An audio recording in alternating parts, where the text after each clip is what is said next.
Let me provide a brief update on Operation Epic Fury. Today, the United States military continues to carry out large-scale combat operations in Iran to eliminate the grave threats posed to America by this terrible terrorist regime. Following our obliteration of Iran's nuclear program in Operation Midnight Hammer a short while ago, we warned Iran not to make any attempt to rebuild at a different location because they were unable to use the ones that we so powerfully blew up. But they ignored those warnings and refused to cease their pursuit of nuclear weapons.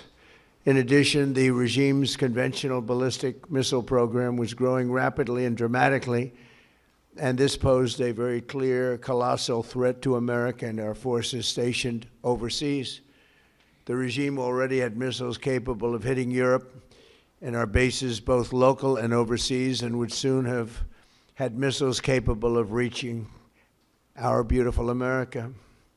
The purpose of this fast-growing missile program was to shield their nuclear weapon development and make it extraordinarily difficult for anyone to stop them from making these highly forbidden by us nuclear weapons. We were the ones that were complaining. We were the ones that wanted it stopped, but everybody was behind us. They just didn't have the courage to say so.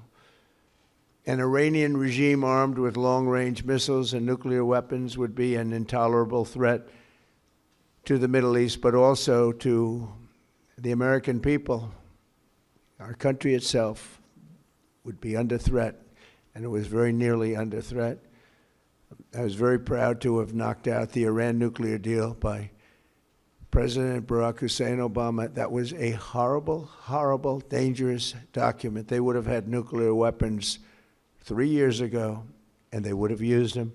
This was our last best chance to strike, what we're doing right now, and eliminate the intolerable threats posed by this sick and sinister regime. And they are indeed sick and sinister.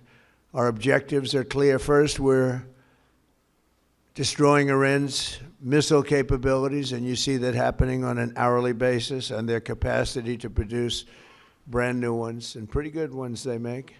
Second, we're annihilating their Navy. We've knocked out already 10 ships. They're at the bottom of the sea. Third, we're ensuring that the world's #1 sponsor of terror can never obtain a nuclear weapon.